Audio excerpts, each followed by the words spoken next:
Sifuna. Trevor, first of all, I want to give him some breaking news here that they have arrested the member of parliament from Avoko.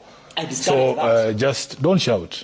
I want to I can even decide to donate my time to you because you have what we call warped logic. What you are trying to explain, it doesn't make any sense. And Kagusha, I wish you were sweating like this on the floor of the House to defend the positions you took. For instance, to explain to Kenyans why you think the people of Mukurweini deserve to pay housing levy, to pay extra on fuel. The people of Mukurweini expect those roads. Just a minute. Let him finish. The people of Mukurweini expect those roads because they already were paying taxes. What they are protesting is extra taxation at a time when they are finding it difficult to survive. You are saying you are surviving. You are surviving. But the people of Mukurweini are not surviving. They are barely hanging on. If you had listened to those people, in fact, today, if you run a poll in Mukurweini, ask them if they want to eat or they want to see that road you are talking about and bring us the results. Number two, Trevor, we have public record here. When we spoke about the additional resources to the counties, we know where that money was coming from because in that same bill, the additional money that was going to central government, by the way, for roles that actually devolved, was 360 billion shillings, additional from the money that they received last year of almost 2 trillion shillings. What we were asking for is less than 10% of that 360. We are asking only for an additional 22 billion shillings from the share that was going to the national government. In this particular finance bill, the National Assembly added the counties only 15 billion shillings, at the same time adding the national government 360 billion shillings. We in Azimio thought that that was unjustifiable, and that is why we were hoping that Khalwale would have the balls to vote for money for people of Kakamega. But he doesn't have them. Number three, the case that is in court, Trevor, by Senator Omtata, is actually challenging the legality of a law. And if the court finds that the law is illegal or unconstitutional, the entire bill will collapse, Khalwale. That is how this thing works. Number three, there is a saying, a Latin saying, when they teach you law. I am sure one of your children should be a lawyer. I suspect that one of them must have found themselves into the legal profession. So, because you deal with quantities, it is a matter of probability. I am sure some of them have ended up in the legal profession just by the fact of the numbers you are putting out. Inevitably, one of them must be a lawyer. They will tell you there is something called there is a Latin saying. There is a Latin saying, Khalwale, that crimen nalum crimen sin lieg. It means there can be no crime if there is no law. Criminal law is so specific that it has to prescribe the act and the punishment.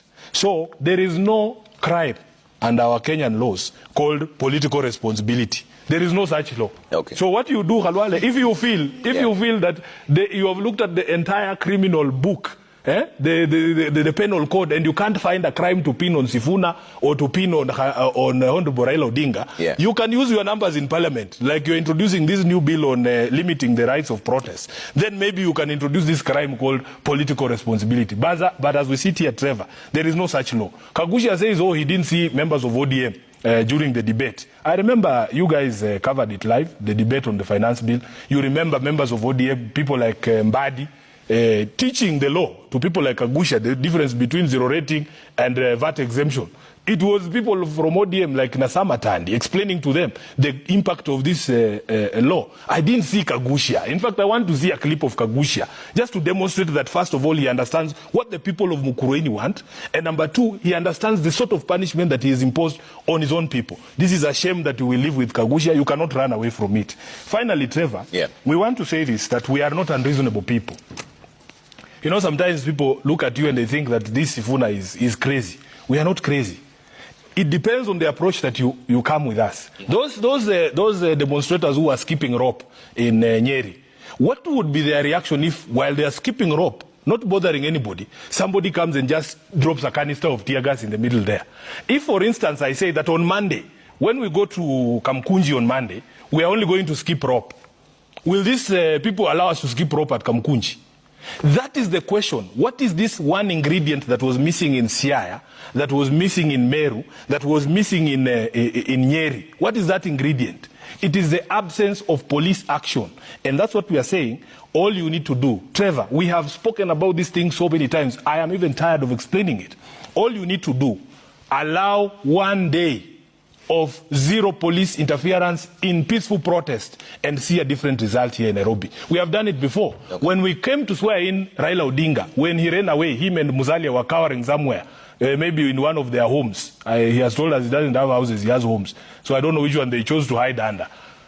Boss, we finished that swearing in. People left and went home. Not a single stone was thrown. Not a single business was destroyed. And people went home because we understand that right. Okay. When you say you should not be armed, nobody comes from home with stones. Nobody comes from home with stones and says, oh, now I'm armed, I'm going to destroy a house. I am going to throw stones at the police. We come to the streets like this. You have seen us, Trevor. You have been there. I walk into the streets of Nairobi like this from the front. I have been tear gas just walking on the road with members of parliament. There is a day we walked from the National Assembly side to the office of the Deputy President. We wanted to say hi to him and give him a petition containing the issues of the people, because that is what the law allows. I was tear gas there, and these things are known. They are there. What crime had I committed? I was armed with a people's petition. So what we are saying is this.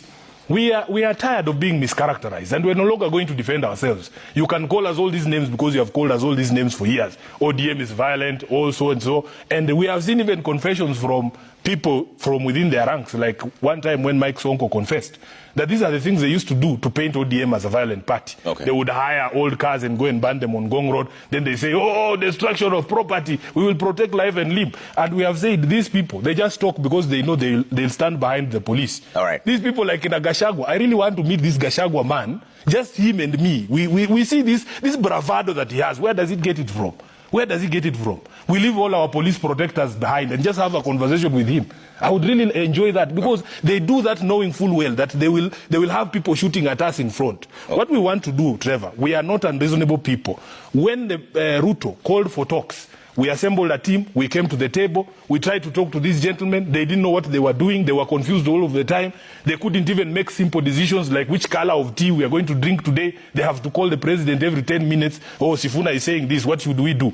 They don't have any wherewithal to handle the sort of negotiations that we wanted to have. So if indeed the president listens to his people, don't listen to Sifuna. We have said that. Don't listen to Raila.